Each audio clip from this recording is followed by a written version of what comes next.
రాష్ట్రంపై దిత్వా తుఫాను ప్రభావం స్వల్పంగా ఉండనుంది. తుఫాను ప్రభావంతో ఇవాళ కొత్తగూడెం, ఖమ్మం, సూర్యాపేట, నల్గొండ, కుమ్రంభీం, మహబూబాబాద్, ములుగు, వరంగల్, హైదరాబాద్ జిల్లాల్లో వర్షాలు కురిసే అవకాశం ఉంది. బంగాళాఖాతంలో ఏర్పడిన దిత్వా తుఫాను ప్రస్తుతం బలహీనపడుతోంది. ఇది తీవ్ర వాయుగుండంగా మారి ఉత్తర తమిళనాడు, పుదుచ్చేరిలో తీరానికి సమాంతరంగా ప్రయాణిస్తోంది. ఇవాళ వాయుగుండంగా మారే అవకాశం ఉంది.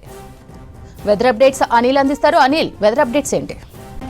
Sravanthi, good morning. ఈ బంగాళాఖాతంలో ఏర్పడినటువంటి దిత్వా తుఫాన్ ఎఫెక్టు తెలంగాణ రాష్ట్రం పైన అంత పెద్దగా లేకుండా, ముఖ్యంగా ఇది ఏపీలోని కోస్తా, తర్వాత ఏపీలోని కొన్ని ప్రాంతాల్లో ఎక్కువగా ఈ యొక్క దిత్వా తుఫాన్ ఎఫెక్ట్ ప్రభావం ఉంది. అయితే ఈ బంగాళాఖాతంలో ఏర్పడిన ఈ తుఫాన్ బలహీనపడి వాయుగుండంగా మారిపోతుంది. ఇక ప్రజెంట్ మనకి చెన్నైకి 140 కిలోమీటర్ల దూరంలో, తర్వాత పుదుచ్చేరికి 90 కిలోమీటర్ల దూరంలో ఈ యొక్క తుఫాను బలహీన పడుతుంది. సో ఈ తీవ్రంగా వాయుగుండంగా ఏర్పడి తుఫానుగా చాలా ఏరియాలో మనకి ఇప్పటికే చూసాం. కోస్తాలోని కొన్ని జిల్లాల్లో కూడా విద్యాసంస్థలకు సెలవు ప్రకటించారు. అక్కడ నెల్లూరుతో పాటు తర్వాత అక్కడ ఉన్నటువంటి చాలా జిల్లాలో మనకి ప్రజెంట్ చూడొచ్చు. నెల్లూరుతో పాటు ఇంకా కోస్తాలో ఉన్నటువంటి చాలా జిల్లాలకు దీని ఎఫెక్ట్ ఉంది. అయితే తెలంగాణ రాష్ట్రంలో మాత్రం ఈరోజు ఒక భారీ వర్షాలు, కొన్ని చోట్ల చిరుజల్లులు కురిసేటువంటి అవకాశం ఉన్నట్టు కూడా వాతావరణ శాఖ అధికారులు తెలిపారు. అందులో ఖమ్మం, కొత్తగూడెం, సూర్యాపేట, నల్గొండ, మహబూబ్ నగర్, తర్వాత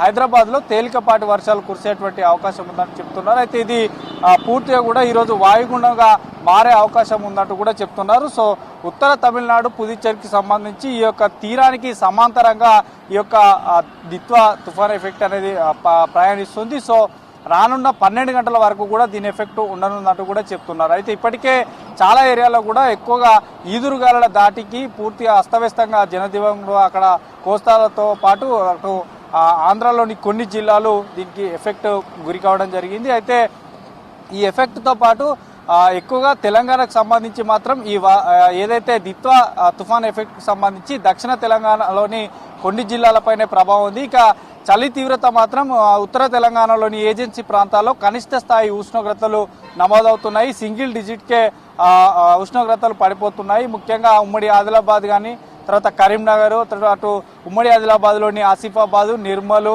ఈ ఏరియాలో మాత్రం కనిష్ట స్థాయి ఉష్ణోగ్రతలు నమోదవుతున్నాయి. అక్కడ చలి తీవ్రత పెరుగుతుంది. ఇక ఈ దిత్వా తుఫాన్ ఎఫెక్ట్తో రాష్ట్రంలోని ఉత్తర తెలంగాణలో చలి తీవ్రత ఉంటే మాత్రం దక్షిణ తెలంగాణతో పాటు హైదరాబాద్ నగరంలో కూడా కొంత నిన్నటి నుంచి ఈ రోజు వరకు చలి తీవ్రత కొంత తగ్గింది. అంతా అంటే మన గత 2-3 రోజులతో పోలిస్తే మాత్రం చలి తీవ్రత చాలా తక్కువగా ఉంది. అయితే ఈ దిత్వా తుఫాన్ ఎఫెక్ట్ తర్వాత మళ్ళీ చలి తీవ్రత పెరిగేటువంటి అవకాశం ఉంటుందంటూ కూడా వాతావరణ శాఖ అధికారులు తెలుపుతున్నారు. సో కనిష్ట స్థాయి ఉష్ణోగ్రతలు కూడా సిటీ శివారు ప్రాంతాల్లో నమోదయ్యేటువంటి అవకాశం ఉంటుంది. ఇప్పుడు ఈ దిత్వా తుఫాన్ ఎఫెక్ట్ బలహీన పడుతుంది కాబట్టి, సో బలహీన పడిన తర్వాత కొన్ని ఏరియాలో దీని ఎఫెక్ట్ ఎక్కువగా ఉంటుంది. అందులో నేను ఇప్పుడు చెప్పినటువంటి విధంగా తెలంగాణలో కొన్ని జిల్లాలకి ఎఫెక్ట్ ఉంటుంది. ఇంకా ఉత్తర తెలంగాణలో కూడా ఇప్పటికే రైతులు అలర్ట్ అయిపోయారు. ఎందుకంటే దిత్వా తుఫాన్ ఎఫెక్ట్ ఏమైనా ఉంటుందని. ఎందుకంటే ఇప్పటికే పంటలు కోసి కళ్ళల్లో ఉండినటువంటి ధాన్యం కూడా కొన్ని ఏరియాలో ఉంది. అటు ఉమ్మడి కరీంనగర్ జిల్లాతో పాటు వరంగల్ జిల్లాలో కొన్ని ఏరియాలో ఉన్నది కాబట్టి సో అక్కడ కూడా అలర్ట్ అయిపోయారు. కానీ ఆ జిల్లాలకు అంత పెద్దగా దీని ఎఫెక్ట్ ఉండదంటూ కూడా వాతావరణ శాఖ అధికారులు తెలుపుతున్నారు. సో ప్రజెంట్ అయితే ఈ దిత్వా తుఫాన్ ఎఫెక్ట్కు సంబంధించి మాత్రం ఎక్కువగా ఆంధ్రాలోని అటు నెల్లూరు, సర్వేపల్లి, గూడూరు, సుల్లూరుపేట ఈ జిల్లాలకే ఎక్కువగా ఎఫెక్ట్ ఉంటుంది. సో దక్షిణ తెలంగాణ కొన్ని జిల్లాల్లో ఎఫెక్ట్ ఉంటుందని చెప్తున్నారు. అయితే ఈరోజు పూర్తిగా కూడా ఈ యొక్క దిత్వా తుఫాన్ ఎఫెక్ట్ బలహీనపడుతుంది. తర్వాత క్రమక్రమంగా మళ్ళీ చలి తీవ్రత అనేది కూడా ఎంటైర్ మన తెలంగాణ స్టేట్కి సంబంధించి మాత్రం పెరిగేటువంటి అవకాశం ఉంటుంది.